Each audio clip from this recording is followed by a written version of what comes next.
வெளிப்படுத்தின விசேஷம் 6, 9, 10.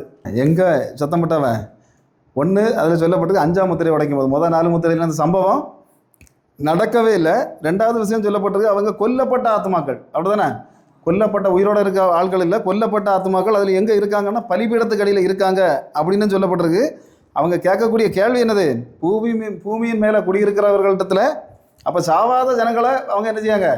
மேலே இருந்துக்கிட்டு இந்த சாவாமல் இருக்க ஜனங்களை எப்போ தீர்ப்பீர் ஆண்டவரே அப்படின்னு கேட்காங்க. கேட்ட ஆளுகள் வேறு யாரும் இல்லை. அப்படிதானே? நம்மளை மாதிரி கேஸ் இல்லை, மோசமான கேஸ் இல்லை. இது எப்படிப்பட்ட கேஸு? இதெல்லாம் பரிசுத்தமான கேஸு. நீ எல்லாமே பரிசுத்தமான கேஸு. அல்லேலூயா. பலிபீடம் சொல்லப்பட்டிருக்கு. என்ன பலிபீடம் அப்படின்னா சிஎஸ்ஐ பலிபீடம் இல்லை, கைச்சாமஸில் உள்ளது இல்லை, பெந்தேகோஸ்தே பலிபீடம் இல்லை, ஆர்சியில் உள்ள பலிபீடமும் இல்லை. இது பரலோகத்தின் பலிபீடம். அல்லேலூயா. என்ன பலிபீடம்? பரலோகத்தில் உள்ள பலிபீடம். இப்போ பார்த்தா இது உயிருள்ள ஜனத்தை நோக்கி அந்த ஜனங்கள் அங்கேருந்து என்ன செய்யாங்க? சத்த போடுவாங்க. கொல்லப்பட்டவர்களுடைய ஆத்மாக்கள் அப்படின்னு கூட சொல்லப்பட்டிருக்கு. அங்கே போய் வணங்கினா என்ன நடக்குமா? அங்கே போய் அவர்கள்ட்ட கேட்டால் அவங்க நேர பக்கத்தில் இருந்து ஆராதிச்சு அப்படி செய்யாட்டாலும் சில பேர் என்னென்னா அம்மா தாத்தா எல்லாரையும் விட்டுருவாங்க. பரிசுத்தவான்கள், கொல்லப்பட்ட பரிசுத்தவான்கள், பேதுருவாக இருக்கட்டும், இல்லைன்னா பவுலாக இருக்கட்டும், இல்லை ஒருவேளை தோமாவாக இருக்கட்டும், இவங்கள்ட்ட போய் கேட்டால் இவங்க என்ன செய்வாங்களாம்? ஆனால் பலிபீடத்துக்கு அடியில் இவர்களுடைய ஆத்துமாக்கள் என்ன சொல்லுன்னு போட்டிருக்கு? செத்து போனவர்கள். இவங்க இந்த மாதிரிப்பட்ட ரோமர்களால் கொலை செய்யப்பட்ட ஆத்துமாக்கள் தான் அதில் சொல்லப்பட்டிருக்குது. எப்போ நியாயம் தீர்ப்பீர்கள். அல்லேலூயா. இப்போ நம்ம நினைப்போம் பரலோகம்னு சொன்னால் எப்பவுமே சந்தோஷமான ஒரு இடம், எப்பவுமே அங்கே இப்போ ஒரு கவலையோ கண்ணீரோ எதுவுமே இல்லை, சந்தோஷம் அப்படின்னு நம்ம நினைப்போம். அது வந்து நம்ம இனி பரலோகத்துக்கு போகும்போது, பரலோகம் திறக்கப்படும் போது உள்ள சம்பவங்கள். ஆனால் அதுக்கு முன்ன சொல்லக்கூடிய சில விஷயங்கள் அங்கே பார்க்கும்போது இவங்க என்ன செய்தாங்க? சத்தம் போடக்கூடிய இந்த மனித மூளைகளுக்கே எட்டாத சில சம்பவங்கள் பரலோகத்தில் இப்போ நடந்துக்கிட்டு இருக்குது அப்படின்னு சொல்லப்பட்டிருக்கு. அப்போ இந்த சம்பவத்தில் தான் ஒரு 7 முத்திரைகள் என்ன செய்யுது? உடைக்கப்படுகிறது. அப்போ 7 முத்திரைகள் உடைக்கிறது அப்படின்னு சொன்னால், முத்திரை உடைக்கிறதுனா பார்த்துக்கிறீங்களா? முத்திரை உடை. அப்போ அங்கே பரலோகத்தில் போய் முத்திரை உடைக்க யாரும் போய் என்ன கத்திரியை கொண்டுட்டு போக முடியாது. அங்கே வேறு யார் உடைச்சாலும் அது என்ன செய்ய முடியாது? உடைக்க முடியாது. அது உடைக்க வேண்டியது ஒருத்தர் தான். அது சொல்லுங்க, ராஜாதி ராஜாவும் கர்த்தாதி கர்த்தரும் தாவீதின் வேறுமானவர். அவரால் மட்டும்தான் என்ன செய்ய முடியும்? அதை உடைக்க முடியும் அப்படின்னு எங்கே சொல்லப்பட்டிருக்கு. எந்த மேயர்னாலையும் உடைக்க முடியாது, இல்லை எந்த எம்எல்ஏயும் போயிட்டாங்க என்ன செய்ய முடியாது? கத்திரி வச்சு வெட்டவும் முடியாது. அல்லேலூயா. அப்போ பார்த்தா 3 உலகமும் படைத்த அந்த தேவனாகிய இயேசு கிறிஸ்து என்ன செய்யறார்? அதை உடைக்கிறார். உடைச்ச உடனே அங்கே ஒரு சம்பவம் நடக்குது. முதல் முத்திரையை உடைச்ச உடனே ஒருத்தன் வெள்ளை குதிரையில் வரான். 2வது முத்திரையை உடைச்ச உடனே இன்னொருத்தன் சிவப்பு குதிரையில் வரான். 3வது முத்திரையை உடைச்ச உடனே ஒருத்தன் கருப்பு குதிரையில் அவனும் வரான். அடுத்தது 4வது முத்திரை உடைச்ச உடனே ஒருத்தன் வரான். அவனுக்கு ஒரு பேர் வேறு வச்சிருக்கு. அவனுக்கு பேர் என்னது? மரணம் அப்படின்ட்டு பைபிள் சொல்லுது. அப்போ 4 முத்திரையும். இப்போ 4 பேரும் அவங்க காரியத்தை அவங்களுக்கு என்ன கொடுக்கப்பட்டிருக்கோ அதை செம்மையாக என்ன செய்யாங்க. அல்லேலூயா. ஒருத்தன் கூட நல்ல காரியம் செய்தான்னு இல்லை, அங்கே வந்திருக்கோம் அவ்வளோ வரையும் ஒன்றால் சிலவங்கெல்லாம் சொல்லுவாங்க, ஒன்றால் என்ன செய்ய முடியுமோ அதை செய்துட்டு போயிட்டா அப்படின்னு. அப்போ இங்கே இவங்க 3 பேரும் ஒருத்தனுக்கு ஒரு பவர் சொல்லப்பட்டிருக்கு. முதல்ல வந்த அந்த வெள்ளை குதிரை உள்ளவனுக்கு போர் உண்டாக்கி சர்வநாசம் பண்ணக்கூடிய ஒரு சக்தி அவன்கிட்ட இருக்குது அப்படின்னு பைபிள் சொல்லுது. 2வது வந்தவனுக்கு, சிவப்பு குதிரையில் வந்தவனுக்கு, அவன் ரத்த கலரில் வரான். அதனால என்ன நடக்குது? சமாதானத்தை கெடுக்கக்கூடிய ஒரு ஆவி அவனுக்கு கொடுக்கப்பட்டது. 3வது உள்ளது அதிக வரிசையாக வாசம் தெரியும், பஞ்சத்தை உண்டாக்குகிற ஒரு ஆவி அவனுக்கு இருந்தது அப்படின்னு. 4வது தான் மரணம். அந்த மரணத்தை பட்டவன் என்ன செய்தான் அப்படின்னா, உலகத்தில் வாழ்ந்துக்கிட்டு இருக்க 1/4 பங்கு வரை என்ன செய்தான்? சாகுவார்கள். அப்போ கடைசி காலத்தில் இந்த 1/4 பங்கு பேருடைய மரணத்துக்கு இவன் வரும்போது, 4வது முத்திரை உடையும் போது இந்த சம்பவம் நடக்கும் அப்படின்னு பைபிள் சொல்லுது. அல்லேலூயா. இங்கே என்ன நடக்கும்னு சொன்னால், இவங்க 4 பேரும் இறங்கி வந்து அவங்களால என்னத்தெல்லாம் செய்ய முடியுமோ அந்த பூமியில் சர்வ நாசத்தையும் பண்ணுறாங்க. ஆனால் பண்ணினாலும் இவங்க பண்ணும்போதெல்லாம் அங்கே பரலோகத்தில் ஒரு சம்பவமும் நடக்கலை. அல்லேலூயா. ஒரு சம்பவமும் பரலோகத்தில் பெருசாட்டு நடந்த மாதிரி சொல்லப்படலை. ஆனால் இந்த 5வது முத்திரையை உடைக்கும் போது தான் சம்பவம் சொல்லப்படுது. என்ன நடக்குது? அந்த வசனத்தை வாசிக்கும் 6:10. இவங்க மகா சத்தம் விட்டு இவர்கள் கூப்பிடுறாங்க. அப்போ என்னென்னா, இந்த 6வது முத்திரையை உடைக்கும் போது தான் இந்த சம்பவம் அங்கே நடக்குது. அதுக்கப்புறம் தான் பரலோகத்திலேயும் ஒரு சின்ன சலசலப்பு அங்கே உண்டாகிறது. அல்லேலூயா. இப்போ பார்த்தா இந்த ஆத்துமாக்கள் யார் அப்படின்னு சொன்னால் 2 விதமான ஆத்துமாக்கள். ஒன்று, இந்த ரோமர்களுடைய காலத்திலிருந்தே கிறிஸ்துவுக்கு பெயரை சொல்லி யாரெல்லாம் செத்தார்களோ, யாரெல்லாம் ஒப்பு கொடுக்கப்பட்டார்களோ, இரத்த சாட்சியாக மரித்தார்களோ அத்தனை பேரும் இந்த ஆத்துமாக்கள் தான். அப்போ அந்த ஆத்துமாக்களில் உள்ள ஆட்கள் தான் யாரெல்லாம்? பவுல், பேதுரு, யாக்கோபு, யார் யாரெல்லாம் புரிதர்கள்னு வணங்குறாங்களோ எல்லாருமே எந்த ஆத்மாக்கள்? இந்த ஆத்மாக்கள் தான்.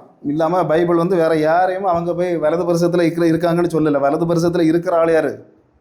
இயேசு மட்டும்தான். அல்லேலூயா. வலது பரிசத்தில் போய் உட்கார்ந்தாருன்னு போட்டிருக்கு. அந்த அவர் மட்டும்தான். வேற அவரை தவிர வேற யாருமே அங்கே போய் மனிதர்களாக பிறந்தவங்க யாருமே இப்போ போய் பரலோகத்தில் போய் அங்கே இருந்துட்டு சேரை போட்டு இருந்துக்கிட்டு யாருக்காக பரிந்து பேசக்கும் இருக்கலைங்கிறதான் பைபிள் சொல்லுது. அதனால தான் இந்த ஸ்தேவான் மரித்த போது கூட இயேசு கிறிஸ்து எழும்பி நின்னார்னு போட்டிருக்கு. எதுக்கு எழும்பினார்? அவனுடைய ஆத்துமாவை ஏற்றுக்கொள்றதுக்கு. மேலே எழும்பி நின்னது இயேசு வந்து எழும்பி நிற்க வேண்டிய ஆள் ஒன்றும் இல்லை. ஆனாலும் அந்த ஸ்தேவான் அப்படியே பார்க்கும்போது கடைசி கல் துருதுறாக கல் வந்துட்டு இருக்கு.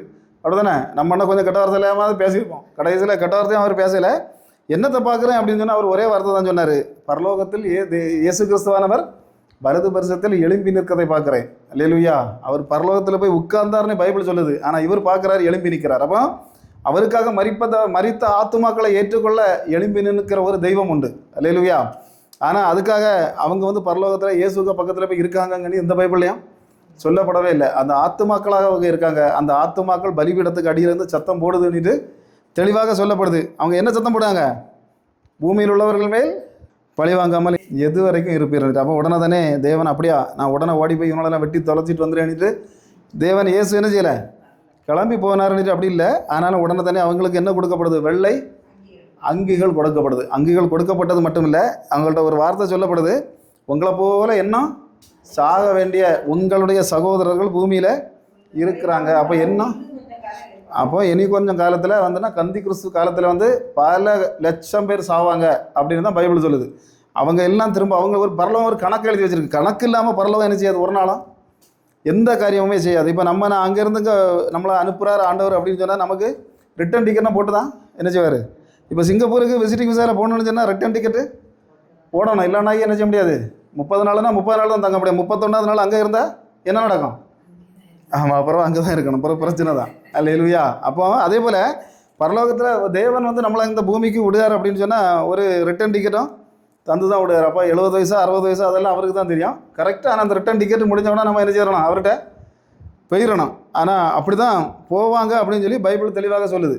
அப்படிப்பட்ட இந்த இதில் வந்து அதுக்காக அங்கே போன உடனேயே அவருக்கு பக்கத்தில் போய் இருக்காங்க அப்படிலாம் எந்த அர்த்தமும் எந்த பைபிளையும் சொல்லப்படலை. ஆனால் அவங்க வந்து இந்த மாதிரி ஆத்துமாக்களாக இருந்து அங்கே உள்ள பலிபீடத்துக்கு அடியில், அது ஏன் பலிபீடத்துக்கு அடியில் இருக்காங்க அப்படின்னு சொன்னால் எண்ணாகமத்தில் நம்ம அதில் வாசித்தா தெரியும். அது எப்படி அந்த வசனத்தில் அந்த ஆசாரியர்கள் என்ன செய்வாங்கன்னா பலி அந்த மிருகங்களை அறுத்து அந்த ரத்தத்தை எங்கே ஊற்றுவாங்க? பலிபீடத்துக்கு அடியில் ஊற்றுவாங்க. அது அப்படியே பாஞ்சு எங்கே செய்யும்? அப்படி போயிட்டுருக்கோம். அப்போ அதில் வந்து உயிர் என்ன செய்யுது? அதில் இருக்குது. அப்போ மரித்தவர்களுடைய உயிர் எதில் தான் இருக்குது? ரத்தத்தில் இருக்குது. அதனால தான் நிறைய பேர் ரத்தத்தை சாப்பிடப்படான்னுட்டு சொல்லுவாங்க. அப்படி தானே? ஆனால் ரத்தத்தை சாப்பிடுவாங்க அதுக்கு வேறு 2 வசனத்தை எடுத்து வச்சுருப்பாங்க. அல்லேலூயா. அப்படி தானே? நமக்கு ரத்தத்தை பிடிக்கணும், நம்ம இன்னொரு வசனத்தை எடுத்து காட்டுவோம். அப்படி இல்லை, அது ஒன்றும் இது பண்ணலாம் அப்படின்னு. ஆனால் உயிர் எங்கே இருக்குது?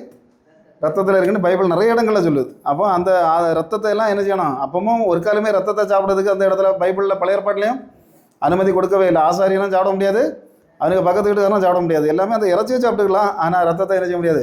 சாப்பிடவே முடியாது. அப்போ அந்த இதில் பார்த்தா அந்த ரத்தங்கள் அதே ரத்தம் அவருடைய ரத்தம் தான் இங்கே இருந்தோம் பலிபீடத்துக்கு அடியில் இருந்தோம் சத்தம் போடுது அப்படின்னு சொல்லி சொல்லப்படுது. அதனால் உடனே தானே தேவனானவர் அவங்கள்ட்ட போய் சில விஷயங்களை சொல்லிவிட்டு நீ இங்கே இருந்து மரித்து வரக்கூடிய உங்களுடைய சகோதரருடைய எண்ணங்கள் சரியாக தீரும் மட்டும் நீங்கள் கொஞ்சம் என்ன செய்யுங்க?